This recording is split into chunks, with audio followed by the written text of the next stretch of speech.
jangan menyesal kalau kamu saya kirim ke neraka. Termasuk bosmu dan kamu gengmu semua. Beritahu semua yang saya berhentikan dan saya mutasi, kamu bicara, saya kirim ke dunia lain. Saya berhentikan satu kantor. Dirjen, Sesdit, direktur habis. Tidak beradab. Tidak punya perasaan sama sekali. Sudah tidak berbuat untuk negara, dia rusak lagi sektor pangan yang vital. Aku lebih pilih dituntut di dunia daripada dituntut di akhirat ini petani jagung. Ini menarik. Kami lagi produksi. Ini kalau pangan yang impor ya. Kami lagi produksi jagung waktu itu. Lagi peak season. Puncak. Panen puncak. Tiba-tiba impor masuk. Itu nilainya 6 triliun. Kami langsung cek di Surabaya waktu itu. Kami ketemu Dirjen. Pak Dirjen, kenapa ada impor? Pak, biasanya begitu. Tahu nggak? Kamu membunuh rakyat Indonesia. Petani jagung kita, katakanlah 10 juta atau 20 juta petani, ini langsung bangkrut seketika. Karena harga 3.000 kita tetapkan 3.000, turun menjadi 1.000. Bisa bayangkan kita kalkulasi kemarin, kerugian petani kita itu bisa 40 triliun. 40 triliun kerugian orang sulit, orang susah. Akhirnya aku panggil Dirjen. Dirjen, Pak, ini sesuai prosedur. Enggak. Lebih tinggi itu kemanusiaan. Lebih tinggi itu kesejahteraan. Ini siapa yang buat aturan? Aku tanda tangan sini, tak ganti. Hari Minggu aku ganti. Terus stop semua yang bawa jagung berapa kapal. Stop, nggak boleh bongkar. Berikutnya tidak boleh bongkar, balik. Karena ini sama dengan membunuh rakyat Indonesia, petani Indonesia secara tidak langsung. Oke, kami telusuri. Ini dari mana? Ini kayaknya ada bakat saya jadi penyidik. Kami telusuri, ini siapa? Kami ketemu orangnya. Dan ini satu rahasia juga, jangan bawa ajudan kalau menjalankan misi khusus.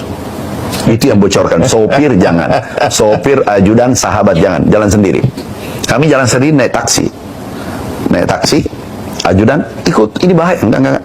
Menteri enggak, menteri dengan aku rakyat biasa hari Minggu, aku jalan cek, ketemu yang impor. Aku tanya, you impor ya? Iya. Pak Menteri, Pak, iya Pak. Dengan siapa sendiri? Terus kenapa impor? Padahal ini musim panen nih. Oh Pak, ini karena izinnya sudah selesai, Bapak tidak bisa. Terus pastikan bagi-bagi. Apa Pak Menteri mau? Iyalah, masa enggak mau? Aku ini kan tim sukses, mau juga dong. Bapak kan tegas kalau di media. Iya, itu di publik. Kalau kita berdua tidak ada yang tahu. Ya, bagianku ada nggak? Oh ada Pak. Ya, yuk. Terus terimanya di mana? Di Swiss atau Singapura? Oke, baik. Terus ini Dirjen kan bahaya nih kalau dia kasih. Oh sudah dapat Pak minggu lalu. Direktur, oh sudah dapat juga. Oke. Berarti saya nanti aku kirim siapa? Anak Pak. Oh anak saya santri di Gontor. Nggak bisa. Masa santri pergi terima uang itu?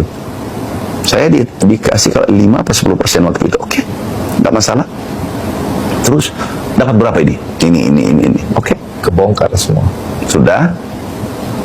Aku melanggar sih. Aku rekam. Melanggar. Aku salaman. Oke. Aku pulang.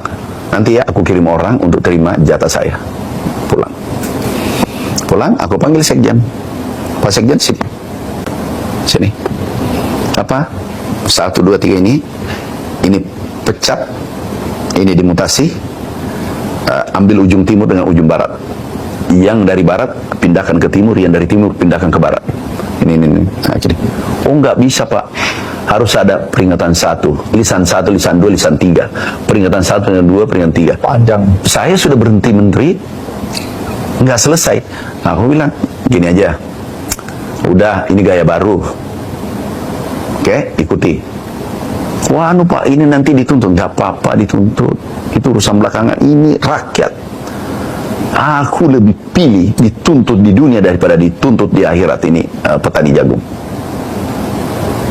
Iya Pak, sudah nggak usah paraf. Buatkan aja, aku tanda tangan. Pemberhentiannya, mutasinya, sudah tanda tangan. Oke, Pak Sekjen ambil. Terus saya tidak paraf, nggak apa-apa Pak. Kamu menyusul. Kamu nanti menyusul. Saya berhentikan. Oh kalau begitu aku paraf aja Pak. Nah, paraf. Udah paraf, pulang. Keberatan. Yang mutasi ini yang sering demo di sini, pejabat, komandannya. Datang, masuk, singkat cerita, kenapa? Pak, aku kok tiba-tiba diberhentikan, aku berhentikan dia. Berhentikan. Ini tidak benar, ini arogan ini. Oh iya, terus mau diangkat kembali? Iya, aku angkat lagi. Tanda tangan. Nih ya, ini perpisahan kita, jangan menyesal kalau kamu saya kirim ke neraka. Ya, kasih ya. Kasih. Maksudnya, dengar, kamu sudah ambil uang 25 juta. Minggu depan kamu mau terima 1 miliar. Ya. Termasuk bosmu dan kamu gengmu semua. Maksudnya Pak, dengar suaranya orang yang beri kamu uang. Pak, dia robek. Pak, ini sudahlah Pak, ikhlas saya dipecat, yang penting saya tidak dipenjara. Anak istriku gimana? Oke, makasih, ikhlas ya. Beritahu semua yang saya berhentikan dan saya mutasi. Kamu bicara, saya kirim ke dunia lain. Langsung pulang, nggak ada keberatan. Langsung saya dan tugasmu diberitahu, Pak, bos sudah tahu rahasia kita semua. Saya berhentikan 1 kantor. Dirjen, Sesdit, direktur habis. 2 kali saya berhentikan 1 kantor. Habis, tidak ada komandannya. Pesan Rasulullah bahwa andaikan hari ini kiamat, jangankan jabatan berakhir, sejam lagi ke depan, manakala kamu menggenggam biji, kamu tanam, dan itu menjadi amal jariah untukmu di akhirat kelak. Pada saat Deddy Mulyadi menjadi Bupati Purwakarta, menata Purwakarta, membuat Purwakarta berkarakter, membangun taman di setiap sudut, membuat patung-patung wayang sebagai identiti daerah. Patungnya dirobohkan, Deddy Mulyadi dihina, dimusrikan, dikafirkan. Duduk sendiri, tak ada yang menemani, tak ada tokoh surga yang datang ke saya. Satu-satunya orang yang datang adalah pergi dari Inggris, naik pesawat, turun di Jakarta, besok paginya menemui saya adalah Hasim Joyo Hadikusumo. Yang lain nggak ada. Kalau ngomong Sunda hari ini nggak ada yang bela.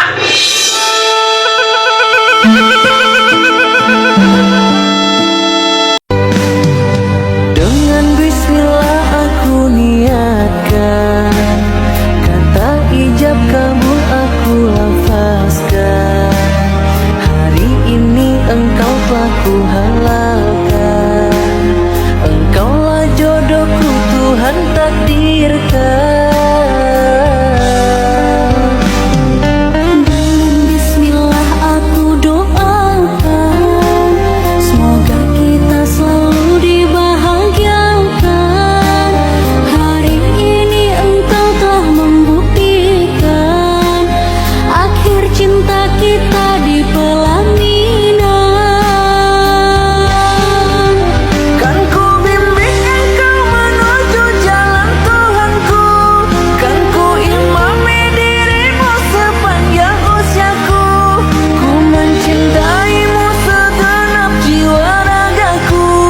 Banyak uang haram dari berbagai belahan dunia, termasuk dari Indonesia, malah disimpan di sini. Iya, uang hasil korupsi, penggelapan pajak, atau bisnis ilegal, seringnya nggak disembunyiin di sini, tapi dikirim jauh-jauh ke Swiss, Singapura, bahkan ke pulau kecil yang kita aja belum pernah dengar namanya. Jadi ketika ada skandal korupsi besar di Indonesia, jangan heran kalau jejak uangnya nggak ketemu di Jakarta, tapi nongolnya di rekening luar negeri. Ironisnya, uang rakyat kita disimpan aman di bank luar yang super rapi dan dilindungi hukum privasi super ketat, sampai susah banget dilacak. Lucu ya, kita kerja keras bayar pajak, duit haramnya malah disimpan dengan tenang di negeri orang. Kalau kami pejabat sudah cukup, mau nyari apa lagi? Mobil dikasih sama negara, tunjangan dikasih, asuransi dibayarin, makan dibayarin, tinggal sayangnya sama rakyat. Jangan ngambil lagi jatah rakyat, sudah. Mau apa lagi? Nggak ada pejabat yang sengsara, nggak ada. Nggak ada anggota DPRD yang sengsara, nggak ada. Yang sengsara itu rakyat kita. Benar. Rakyat kita sakit, berobatnya dijamin oleh BPJS misalnya, tapi kerjanya berhenti. cari berasnya, hilang yang nyari berasnya. Nungguin di rumah sakit harus ada duit, kadang-kadang obatnya BPJS-nya nggak bisa bayar semua, harus nyari lagi. Orang yang tidak suka denganmu akan terus mencari-cari kesalahanmu, sembari mempengaruhi orang lain agar tidak menyukaimu juga. Jangan menghiraukan mereka yang terus berusaha menjatuhkanmu, karena mereka akan terjatuh dengan sendirinya ketika melihatmu tetap tegap berdiri.